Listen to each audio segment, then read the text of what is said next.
ಇವತ್ತು ಎಷ್ಟು ಪಾಪಗಳು, ಇವತ್ತು ಎಷ್ಟು ಸುನ್ನತ್, ಒಂದು ಸುನ್ನತನ ಜಿಂದಾ ಮಾಡಾಕತ್ತೀವಿ, ಆದ್ರೆ ಎಷ್ಟು ಸುನ್ನತ್ಗಳನ್ನ ನಾವು ಬಿಡಾಕತ್ತೀವಿ, ಯಾವ್ಯಾವ ಫ್ಯಾಷನ್ ಮಾಡಾಕತ್ತೀವಿ. ಇವತ್ತು ನಮ್ಮ ಕೂದಲು ಸುನ್ನತ್ ಪ್ರಕಾರ ಇಲ್ಲ, ನಮ್ಮ ಅರ್ಬಿ ಸುನ್ನತ್ ಪ್ರಕಾರ ಇಲ್ಲ, ನಮ್ಮ ಊಟ ಸುನ್ನತ್ ಪ್ರಕಾರ ಇಲ್ಲ. ಬಫೆ ಸಿಸ್ಟಮ್, ಭಿಕ್ಷೆ ಬಿಡುವಂತ ಊಟ, ಬ್ರಿಟಿಷರು ಬಿಟ್ಟುಗಿರುವಂತ ದಾರಿ, ಫ್ಯಾಷನದ ದಾರಿ, ಆ ಬಿಟ್ಟಿರುವಂತ ಎಂತಿಂತ ಕಾರ್ಯಕ್ರಮಗಳು, ಕುಣ್ಯಾಕತ್ತಾನ, ಶರೆ ಕುಡಿಯಾಕತ್ತಾನ, ನಾನಾ ತರದ ಗುಣ ಪಾಪ ಇವತ್ತನ್ನ ನಿಕಾದ ಮಾಡಾಕತ್ತೀವಿ. ಹೇಳ್ರಿ, ನಮ್ಮ ಮನೆ ಒಳಗ ಪಿರಾನಿ ಪೀರ್ ಶೇಖ್ ಅಬ್ದುಲ್ ಕಾದಿರ್ ಜೀಲಾನಿ ಹುಟ್ಟಬೋದ್ರಿ, ಖ್ವಾಜಾ ನಿಜಾಮುದ್ದೀನ್ ಔಲಿಯಾ ಬರ್ಬೋದ್ರಿ, ಖ್ವಾಜಾ ಹಸನ್ ಬಸ್ರಿ ಬರ್ಬೋದು, ಖ್ವಾಜಾ ಮೈನುದ್ದೀನ್ ಚಿಶ್ತಿ ಅಜ್ಮೀರಿ ಬರ್ಬೋದು.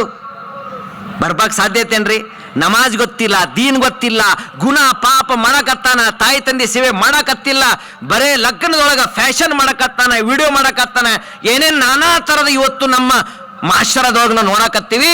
ಇವತ್ತು ಎಷ್ಟು ಲಗ್ನ ಹೆಚ್ಚಾಕತ್ತವ, ಮನಿ ಒಳಗ ಒಂದು ದಿವ್ಸನು ಸುಖ ಶಾಂತಿ ಸಿಗಾಕತ್ತಿಲ್ಲ.